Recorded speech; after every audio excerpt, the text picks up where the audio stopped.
साथियों नमस्कार, जय भीम। बहुजन हलचल में आपका बहुत बहुत स्वागत है। मैं उमेश करुणा। आज हमारे साथ है डॉक्टर सुशील हरित जी, जो कि प्रदेश महासचिव है राष्ट्रीय लोकदल पार्टी के। 26 नवंबर 2025 जो कि संविधान दिवस के उपलक्ष्य में मेरठ के अंदर भारतीय बौद्ध शिक्षा संस्थान एक संविधान दिवस को धूमधाम से मनाने का कार्य करते हैं और इस बार वहाँ पर एक रोजगार मेला वहाँ पर लगाया जा रहा है, जिसमें कि हम बात करेंगे डॉक्टर साहब से कि इसमें मुख्य अतिथि जो कि अनिल कुमार जी कैबिनेट मंत्री है और science and technology Uttar Pradesh सरकार में, वह भी यहाँ पर मौजूद रहेंगे। डॉक्टर साहब का अथक प्रयास है इसमें जी। ये जो रोज़गार मेला लगाया जा रहा है, जो कि आज बेरोजगारी बहुत ज़्यादा चरम सीमा पर है, उसको देखते हुए बहुत अथक प्रयास, आपको बहुत बहुत धन्यवाद इसके लिए। तो मतलब किस प्रकार से इसको आप देखते हैं? मैं आपके चैनल के माध्यम से सभी दर्शकों को नमस्कार, जय भीम करना चाहूँगा और आपका बहुत बहुत आभार, आपने मुझे यहाँ पर अपने चैनल पर बुलाकर इस अवसर पर बातचीत का मौका दिया। देखिए, ऐसा है, 26 नवंबर ये संविधान दिवस है, कॉन्स्टिट्यूशन डे है और संविधान की सार्थकता सिद्ध हो जी यह समाज के लिए बहुत ज़रूरी है।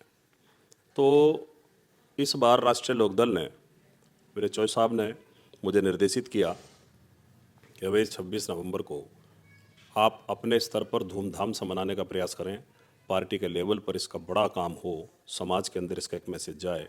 और एक रोज़गार मेला, ये रोज़गार मेला समाज के अंदर बेरोजगारी को दूर करने का, सारी गंदगी को दूर करने का, चूँकि जब रोज़गार होगा तो फिर परिवार अच्छे से पलेगा, बच्चे अच्छे से तरक्की करेंगे। तो रोज़गार मेले का आयोजन ये इसलिए भी है कि समाज के अंदर दूषिता को दूर किया जाए, संविधान दिवस को ठीक प्रकार मनाया जाए। क्योंकि बाबा साहब डॉक्टर भीमराव अंबेडकर जी ने ये एक अच्छे समाज की कल्पना की थी, एक बढ़िया समाज, शिक्षित समाज, रोज़गार परक समाज की जो कल्पना है, उसी दिशा में राष्ट्रीय लोकदल का ये कदम है। हम 26 नवंबर पर यहाँ रोज़गार मेले का आयोजन कर रहे हैं। इसके अंदर महिला स्वावलंबन भी है, मातृशक्ति को भी इसके अंदर प्रेरित किया जाएगा और संविधान पर जन संवाद का कार्यक्रम है जो व्यापक स्तर पर, इसमें बुद्धिजीवी व्यक्ति भी इसके अंदर आ रहे हैं, वो भी इसके अंदर संविधान की सार्थकता को जन संवाद के माध्यम से आम लोगों तक पहुंचाने का काम करेंगे। ये रोज़गार किस प्रकार से हम देखें, जैसे कि सरकारी, प्राइवेट, इस प्रकार से, मतलब कैसे देखें इसको? देखिए, रोज़गार तो रोज़गार है। आज जो सरकारी नौकरियां हैं, हम सभी देख रहे हैं, उसके अंदर आमद कम हुई है। तो समाज में यदि सुधार लाना है, बच्चों को नौकरियां देनी है, तो उनको हमें इस लेवल पर तैयार करना होगा। शिक्षा के माध्यम की भी इसके अंदर बात है। लेकिन अभी जो हमारा रोज़गार मेला है, जो राष्ट्रीय लोकदल इसको बड़े पैमाने पर कर रही है, इसके अंदर मल्टीनेशनल कंपनियां और जो स्थानीय भी कंपनियां हैं, उनको भी इसके अंदर आमंत्रित किया गया है। और जो बच्चे ITI हैं, ट्रेंड हैं, और पॉलिटेक्निक हैं, कंप्यूटर के अंदर ट्रेंड है, टाइपिस्ट हैं, या किसी भी चीज़ के अंदर वो स्किल है, तो उनके लिए भी ये बेहतर है।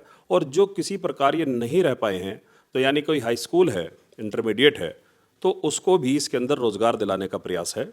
वो जिस की जैसी योग्यता है, कंपनी उसके सामने वो कंपनी के सामने बैठेगा, इंटरव्यू लेगा, साक्षात्कार होगा और उसी के आधार पर उसको रोज़गार उपलब्ध कराया जाएगा। जी, जो मंत्री जी साइंस एंड टेक्नोलॉजी से विभाग में है वह है, तो जो आपने बताया कि जो ये कंपनियाँ आएंगी और वह साक्षात्कार लेंगी और उसमें बच्चों का सिलेक्शन हाथों हाथ हो जाएगा। जी बिल्कुल। प्रदेश के काबीना मंत्री माननीय अनिल कुमार जी, जो साइंस एंड टेक्नोलॉजी के मिनिस्टर हैं, वो इस कार्यक्रम में रहेंगे और वही इंटरव्यू लेटर इसके अंदर देंगे। प्रदेश के अंदर काबीना मंत्री के रूप में जब से माननीय अनिल जी बने हैं, तब से वो प्रदेश के कोने कोने में गरीब समाज को आगे लाने का उनका प्रयास है, समाज से गरीबी दूर करने का प्रयास है, अशिक्षा दूर करने का प्रयास है, बेरोजगारी के खिलाफ उनका एक अभियान है। और माननीय मंत्री जी इस दिशा में आगे बढ़ते हुए 26 नवंबर को यहाँ डॉक्टर अम्बेडकर डिग्री कॉलेज नई बस्ती लल्लापुरा में वो आ रहे हैं और यहीं पर वो रोजगार को बांटने का काम करें। हाँ, एक सवाल हो रहा है हमारा कि ये रोजगार मेले का आयोजन हो रहा है और इसमें ये जाति विहीन होगा या मतलब इसमें केवल SC ST OBC के ही लोग होंगे? देखिए, ये एक बड़ा यक्ष प्रश्न है। जी। आपने इसे किया है।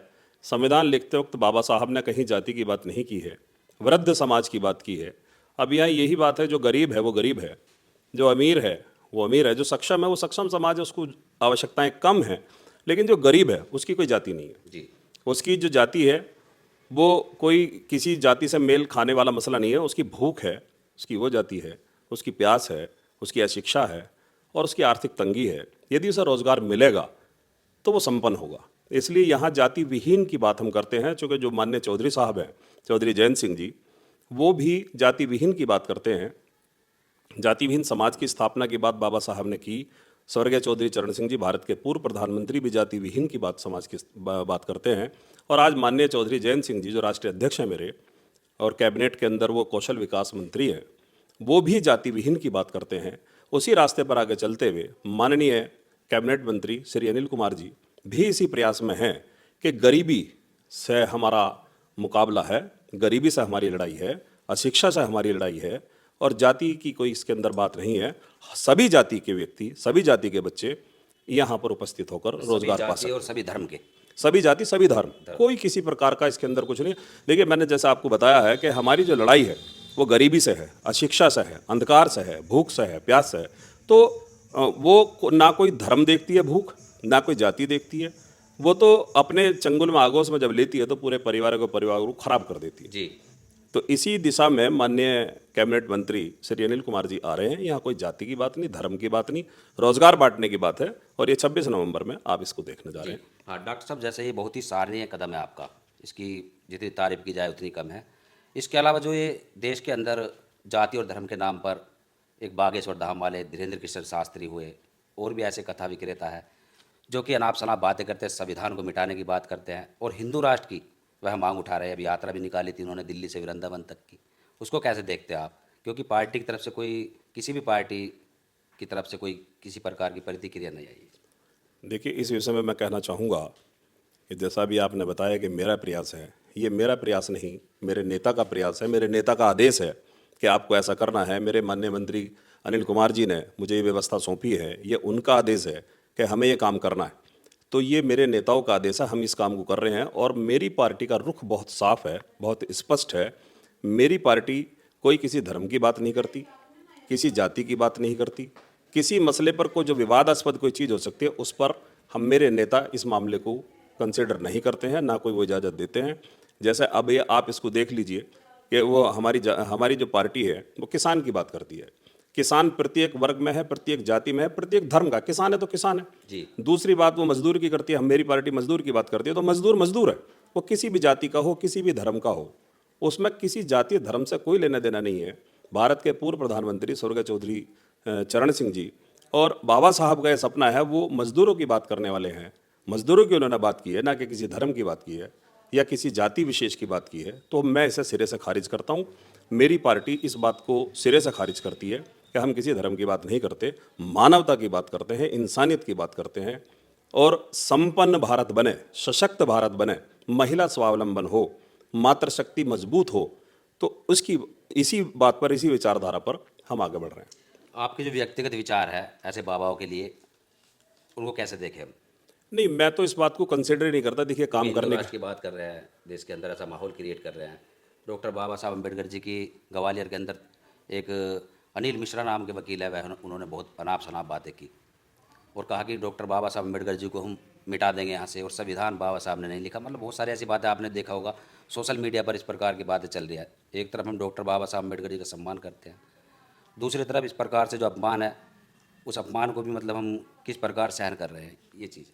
देखिए, मैं आपके चैनल के माध्यम से अपनी पार्टी और अपना व्यक्तिगत रुख तो मेरा कोई है ही नहीं, क्योंकि मैं जब पार्टी के जिम्मेदार पद पर हूँ, प्रदेश का महासचिव हूँ, मेरे नेता ने मुझे जिम्मेदारी दी है। तो मैं आपको ये बता दूँ, इस दिशा में सोचने का हमारे पास समय नहीं है।